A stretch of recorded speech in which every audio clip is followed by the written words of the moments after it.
अब डिस्कस कर लेते हैं लॉगरिदम्स की कुछ इंटरेस्टिंग प्रॉपर्टीज़। तो क्या प्रॉपर्टी है? पहली property, log of 5 to the base 5 is equal to 1 होगा, क्योंकि 5 की पार अगर हम 1 करेंगे तभी 5 मिलेगा। Similarly log of 7 to the base 7 1 होगा, यानी कि 7 की पार 1 करेंगे तभी हमें आंसर 7 मिलेगा। तो इससे एक हमें जनरल प्रॉपर्टी क्या मिलती है कि log of a to the base a is equal to 1, यानी कि a को हम टू द पावर ऑफ 1 करेंगे तब हमारे पास a आंसर आएगा। काफ़ी लॉजिकल सी चीज़ है ना।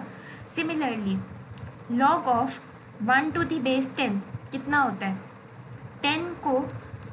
10 की पावर हम क्या करें जब हमें आंसर 1 चाहिए? 10 की पावर 0 1 होता है। सिमिलरली 7 की पावर 0 भी 1 होता है। मतलब कि लॉग ऑफ 1 चाहे बेस कुछ भी हो, 10 हो, 7 हो, 6 हो, 5 हो, हमेशा 0 ही आएगा। क्यों? क्योंकि कोई भी नंबर अदर देन 0 अगर हम डालते हैं यहाँ पर, तो किसी भी नंबर की पावर 0 करें तो हमारे पास आंसर 1 ही आता है। तो ये दूसरी प्रॉपर्टी हो गई कि ठीक है कि log of 1 to the base कुछ भी हो, कोई भी बेस ले लो, अगर लॉग 1 है तो उसका आंसर 0 ही आएगा तुम्हारे पास। तीसरा, log of 10 cube two the base 10, 10 की कितनी पावर करें तो 10 क्यूब आंसर आए 3। बहुत ऑब्वियस था ये तो।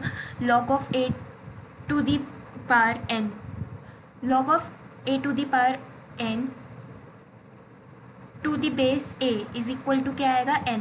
मतलब a की पावर n करेंगे तभी तो a की पावर n आएगा। ये तो बहुत ऑब्वियस सी बात थी। कुछ वेरिफिकेशंस देख लेते हैं। जैसे कि हमने अभी तक जो प्रोडक्ट रूल यूज़ किया है लॉग का, कि लॉग के अंदर जब एक्स वाई आए तो is equal to log x plus log y, उसका एक एग्जाम्पल देख लेते हैं कि वो ट्रू क्यों होता है। अगर मैं कहूँ यहाँ पर लिखूँ कि log of 243 to the base 3, 243 is equal to 9 into 27 होता है, तो मैं ब्रैकेट में ऐसे लिख सकती हूँ। अब लॉग का रूल अगर मैं लगाऊँ तो इसको मैं ऐसे लिख सकती हूँ, log of 9 to the base 3 plus log of 27 to the base 3 is equal to 3 की कितनी पावर करूँ तो मेरे पास आंसर 9 आएगा।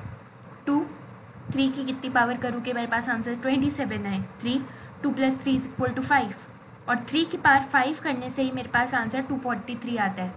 समझ रहे हो बात? इससे क्या हुआ, समझ में आया हमें क्या बात, कि हमने जो लॉग का रूल बनाया था ना कि log x y is equal to log x plus log y, वो ट्रू है। उसका एक एग्जाम्पल लिया। सिमिलरली कोशेंट वाला भी देख लेते हैं। अगर मैं कहूँ log of 16 to the base 2, तो 16 को मैं 64/4 भी लिख सकती हूँ। 4 से 64 कटा तो 16 ही आता है। अब इस पे अगर मैं रूल लगा लूँ लॉग वाला, क्या होता है लॉग का rule? Log m/n is equal to log m minus log n, वैसे लिख दूँ तो क्या आंसर आएगा मेरे पास?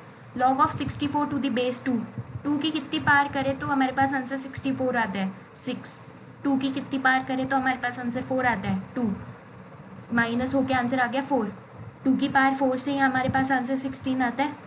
तो इसका मतलब कि हमारा क्वोशंट वाला रूल भी सही था।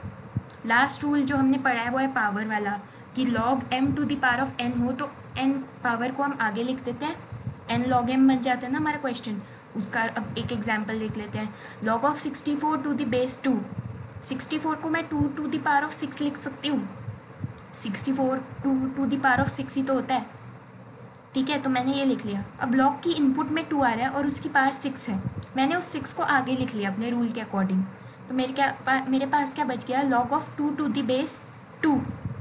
अभी हमने बात की थी कि log of a to the base a, क्या रूल होता है इसका? 1 होता है ना। 1 की पावर 1 करेंगे तभी तो आंसर a आएगा, तो 2 की पावर 1 करेंगे तो तभी तो आंसर 2 आएगा। तो 6 इंटू 1 यानी कि 6 आ गया मेरे पास आंसर। और अगर मैं इसका डायरेक्टली भी निकालूं तो 2 टू द पावर ऑफ 6 ही मेरे पास 64 आता है। मतलब मेरे सारे रूल्स ठीक है, उनकी ये वेरिफिकेशन होगी, ठीक है।